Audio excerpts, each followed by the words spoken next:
Kemarin sempat mengcounter lah atau menjawab apa yang disampaikan PLT dari PSI itu Mas Giring bahwa apa kritikan itu terlalu terlalu dangkal, terlalu dangkal dan segala macam. Sendiri melihatnya seperti apa sih kondisi sekarang terkait dengan apa yang disampaikan Giring kemarin? Ya, saya itu kan sebenarnya yang disampaikan oleh Bro Ketum Giring itu kan ada 2 poin yang saya catat di sini. Yang pertama persoalan bagaimana kemudian kebijakan atau hal-hal yang diharapkan oleh teman-teman PSI ini bisa dilaksanakan, khususnya kaitannya dengan persoalan bagaimana mengantisipasi dan juga penanganan banjir di Jakarta. Itu yang pertama. Yang kedua, ada statement tegas bahwa Pak Gub DKI, Pak Anies ini dianggap tidak capable atau tidak punya kapabilitas. Nah, saya ada di 2 poin itu. Tapi yang paling utama adalah persoalan kapabilitas sebenarnya. Saya menyampaikan kepada Bro Ketum Giring ini bahwa tidak boleh serta-merta menyampaikan seorang pejabat publik, apalagi ini di level Gubernur DKI. Ini Gubernur DKI loh, yang saya anggap ini Gubernur DKI ini gubernur yang paling spesial yang ada di Indonesia gitu kan. Kalau kemudian dikatakan Pak Gub DKI ini tidak capable, pertanyaan saya adalah siapa yang capable? Jangan lupa, Pak Anies ini hasil dari produk politik, hasil dari produk demokrasi. Dipilih lebih dari 50% masyarakat Jakarta. Di pundak beliau itu, mayoritas masyarakat Jakarta memberikan dukungan. Sehingga kontrak kerja politik beliau itu selama 5 tahun sampai 2022. Itu yang pertama. Nah, hari ini, 2021, masih ada 1 tahun masa jabatan yang harus beliau selesaikan. Masih ada kerja-kerja politik yang harus beliau laksanakan. Gitu. Nah, kalau kemudian dikatakan tidak capable, kemarin kemana aja? Itu pertanyaannya. Nah, kedua, persoalan kritik. Sebenarnya ini tidak dalam tupoksi saya, tapi saya izin berpendapat saja bahwa pemerintah itu bekerja by system. Ada perangkat kerja, ada regulasi, ada pos anggaran gitu. Ada sumber daya manusia dan lain sebagainya. Kalau kemudian dikatakan, saya kalau nggak salah ada baca bahwa katanya ada anggaran normalisasi dihilangkan, ya kan, pengurukan ditiadakan, pembuatan waduk dan lain sebagainya sepertinya tidak ada. Pertanyaan sederhananya adalah, kok bisa tidak ada anggarannya? Menu kegiatan pelaksanaan penyelenggaraan pemerintah itu ada yang namanya APBD, gitu loh. Itu menu utama kita menyelenggarakan pemerintahan. Itu pedoman APBD yang diperdakan, diundang-undangkan loh, nggak main-main loh APBD itu. Itu seperti menu makanan kalau di restoran. Inilah yang harus dilaksanakan di 3 bulan pertama, di triwulan kedua ini, di triwulan ketiga ini, sampai masuk kepada anggaran perubahan ini. Nah, kalau dikatakan kenapa dihapus, lah kenapa DPR juga mengiyakan untuk dihapus? Ada penandatanganan nota kesepakatan berkaitan tentang batang tubuh APBD per tahun anggaran. Itu yang tanda tangan itu sebut saja misalnya gubernur sama ketua DPRD, gitu. Nah, kalau ada harapan-harapan teman-teman DPRD, katakanlah melalui PSI misalnya gitu kan, yang belum sempat dimasukkan dalam batang tubuh APBD dalam rencana kerja dan anggaran, ya masukkan. Kalau dikatakan bahwa dihapus atau ditiadakan dan sebagainya, ya kenapa mau disepakati anggarannya? Anggarannya jangan disepakati dulu. Sampai ketemu kesepakatan itu gitu. Dan yang terakhir, banjir ini kan persoalan template ya. Saya di Jakarta, masuk Jakarta kuliah tahun 97. Artinya saya di Jakarta sudah 24 tahun. Berkuliah, beraktivitas, bekerja sampai jadi anak band, bahkan jadi wali kota dulu, balik lagi sekarang ngeband lagi gitu kan. Udah cukup banyak fase-fase gubernur yang saya juga alamin gitu kan. Ya, artinya kita tidak kemudian menilai bahwa gubernur dulu tidak melakukan apa-apa. Semua punya kerja-kerja dengan porsinya. Gitu loh. Pak Anies pun juga saya yakin bekerja dengan porsinya dia. Kalau dikatakan bahwa tidak ada normalisasi, apa iya? Buka dong pedomannya. Karena pemerintah pun tidak boleh melaksanakan kegiatan kalau tidak ada anggarannya, Pak. Itu temuan juga itu. Kok bisa dilaksanakan tidak ada anggarannya? Kenapa? Gimana caranya? Kecuali yang kecuali bersifat khusus. Katakanlah ada bencana alam. Misalnya hari ini tiba-tiba ada wabah. Gitu loh. Itu pun tetap ada aturannya. Tidak sembarangan. Gitu loh, kita melakukan perubahan pola-pola anggaran yang sudah ditetapkan melalui peraturan daerah seperti itu. Nah, melihat semangat Bro Giring ini gimana? Semangat tidak ada yang salah. Maksud saya happy juga bahwa Bro Ketum Giring sangat sangat perhatian dengan bagaimana program-program pembangunan Jakarta, khususnya berkaitan dengan bagaimana agar supaya Jakarta itu tidak ada yang salah. Itu bukan tupoksi saya untuk melarang beliau, itu beliau pada yang saya persoalkan adalah kenapa kemudian Pak Anies dikatakan tidak capable. Oke, sekarang kita taruhnya balik kepada Burgerling, siapa yang capable? Kalau Pak Anies ini dianggap tidak mampu, so siapa yang mampu? Gitu loh. Ini kan terlalu politis. Gitu loh. Malah terkesan tendensius kan. Nah, artinya apa? Kalau memang ini minta maaf arahnya ke arah statement politis, ya sebentar lagi kan selesai Pak Anies. Tunggu waktunya. Kan gitu kan? Tunggu waktunya, bertarung lagi gitu loh. Kalau kemudian ke depan katakanlah PSI, teman-teman PSI punya kader, punya calon yang memang dianggap capable tadi, dianggap mumpuni untuk maju sebagai gubernur DKI, khususnya mengatasi banjir, ya dorong. Biarkan masyarakat yang akan menilai nanti. Apakah kader yang didorong oleh PSI atau partai-partai lain ini sesuai dengan apa yang kita harapkan apa tidak gitu. Menang apa tidak gitu. Ada pendapat publik yang menganggap bahwa cuitan AA yang begitu panjang adalah bentuk keberpihakan AA terhadap Mbak Anies Baswedan. Saya tidak kenal Anies secara dekat. Seingat saya ketemu Pak Anies ini baru satu kali. Waktu ada acara di Bundaran HI, kalau saya nggak salah ulang tahun Jakarta. Waktu itu beliau undang saya datang ke Jakarta untuk ngadirin kegiatan tersebut, bawain lagu Sidul Anak Betawi. Gitu. Itu aja. Di belakang panggung dia sampaikan, Pak Wali mohon maaf kemarin saya waktu kegiatan Haul Guru Tua ke Palu saya nggak sempat ketemu Pak Wali. Ya artinya kesan saya kepada beliau sih ramah saja. Tidak ada yang kemudian berlebihan menurut saya, biasa-biasa saja. Secara dekat saya secara umum saya tidak pernah berhubungan dengan Pak Anies, tidak pernah ada.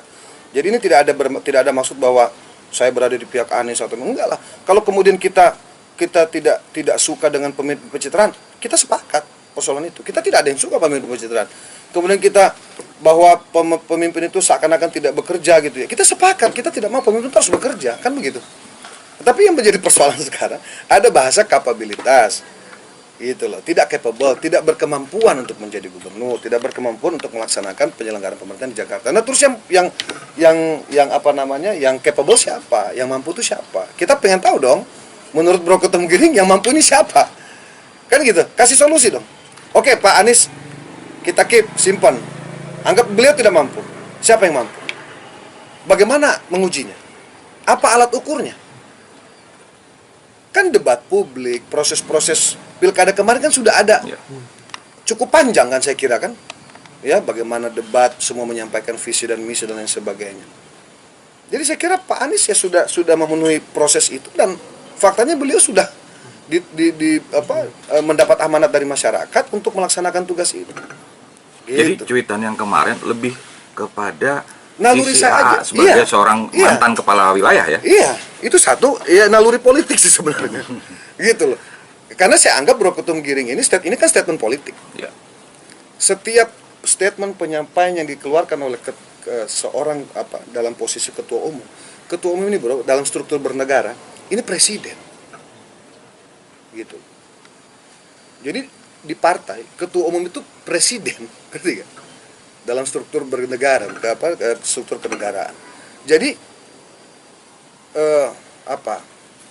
menurut saya seorang ketua umum itu tidak boleh sembarangan berbicara. Gitu. Sama halnya kami pun juga punya ketua umum di Partai Nasional. Ada Pak Zulkifli Hasan gitu. Dan selama ini saya lihat Pak Zulkifli Hasan pun tidak sembarangan berbicara. Karena apa yang disampaikan oleh ketua umum itu apa? Itu seperti mandat gitu loh, seperti sebuah ketegasan penyampaian yang tidak bisa ditawar, yang tidak boleh ditarik kembali. Gitu. Nah, itu tadi. Makanya kan terlalu ekstrem kalau saya katakan terlalu tinggi seorang PLT ketum negur gubernur. Cukup ketua DPW PSI saja kalau dia punya ketua wilayah di DKI. Atau mewakili parlemen yang terwakil melalui parlemen. Tadi kan terlalu politis banget ya, status politis dia. Nah, sekarang hubungan secara pribadi dengan Bro Giring gimana? Kita kemarin Bro Giring kan sempat dukung saya juga untuk maju sebagai wakil gubernur di Sulawesi Tengah. Itu saya dengan Giring gak ada masalah. Saya dengan Giring sangat bersahabat. Memang kebetulan kalau kita bicara senioritas, saya senior karena saya lebih dulu masuk di industri baru beliau. Kalau saya nggak salah bedanya kurang lebih 3-4 tahun saya lebih dulu. Jadi Bro Giring ini sudah saya anggap seperti adik saya dan sahabat saya, mitra saya di panggung gitu loh. Tapi bangga Kak akhirnya banyak junior kakak junior AA yang terjun ke politik dan punya suara yang vokal gitu. Senang lah. Karena hari ini saya kira Bro Ketum Giring pencapaian politiknya saya kira sudah luar biasa. Bisa duduk sebagai PLT ketua umum itu luar biasa. Gitu loh. Artinya beliau ini suka tidak suka, terima tidak terima, beliau ini setara dengan ketua umum partai yang lain. Ya kan? Gitu loh. Ada Zulkifli Hasan, ada Ibu Mega, ada Surya Paloh, ada Erlangga Hartarto dan sebagainya. Beliau ini duduk setara. Kalau kita bicara dari aspek struktur organisasi kepartaian tadi. Keren lah, seneng lah kita. Cuma itu tadi saya katakan, bangsa kita ini kan sedang resah gitu loh. Ada persoalan pandemi yang sampai hari ini belum selesai. Bayangin aja, kalau saya nggak salah kemarin ship out pertama yang disampaikan oleh Pak Erlangga Kemenko kita, itu baru ada 60 juta. Itu untuk 2 kali vaksin, artinya baru 30. Untuk 1 orang, 1 jiwa. Nah, masyarakat kita ini kurang lebih 260 juta. Berapa lama untuk memenuhi semua itu? Terlepas nanti tuh apa katanya sudah mungkin ke depan akan berbayar atau apa gitu kan. Tapi artinya berapa tahun kita harus menyelesaikan persoalan pandemi ini. Ada kemiskinan baru yang dihasilkan oleh pandemi. Banyak orang yang mendadak miskin, mohon maaf. Ya kan? Mendadak miskin, mendadak sulit hidupnya, ekonominya gitu. Tiba-tiba kita masuk dengan nada-nada yang menurut saya sangat provokatif.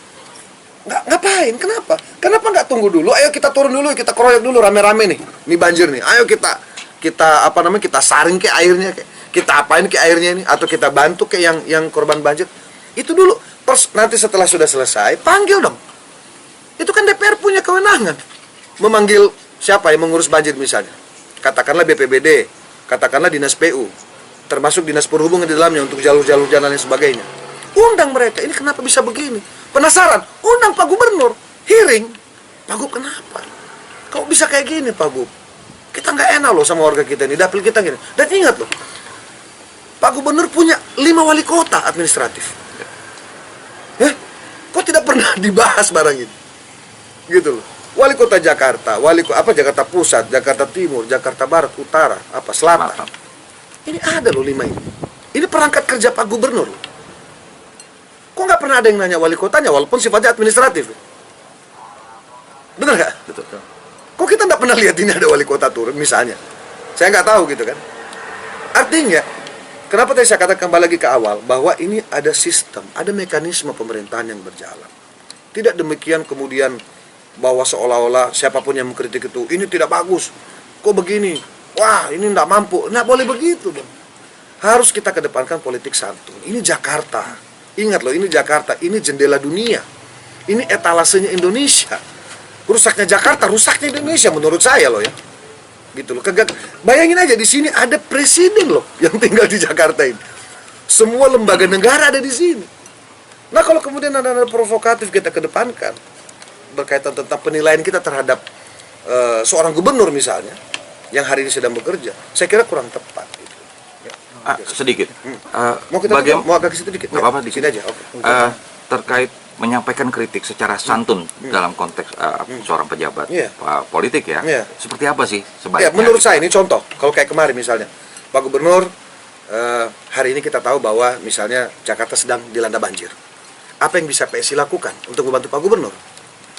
Ya itu kan sebenarnya sindiran halus buat Pak Gubernur. Tapi santun. Kira-kira apa yang bisa PSI lakukan Pak Gubernur? Gitu. Apa yang bisa kami lakukan? Apa yang bisa kami bantu kepada Pak Gubernur? Itu menurut saya salah satu cara yang santun yang bisa. Tentu Pak Gub juga di tengah lelahnya pun juga merasa, gila gue dapat dukungan nih. Meskipun saya nggak tahu kalau lihat sikap seperti ini, sepertinya PSI ada dalam posisi oposisi, gitu loh. Tapi kan kita tidak bicara oposisi siapa yang koalisi, kita bicara kemanusiaan hari ini. Kalau semuanya oposisi dikedepankan, koalisi diutamakan, kemudian kita meninggalkan persoalan kemanusiaan, bagaimana ceritanya? Ini masyarakat kita sekarang ada yang lagi kelelep semeter, ada yang lagi kelelep 2 meter, ada yang barang-barang yang udah kebawa di tengah pandemi dan lain sebagainya. Ini kan luar biasa. Jadi saya kira bukan saatnya, mohon maaf, tidak tepat waktunya untuk melakukan kritik yang menurut saya sangat ekstrim.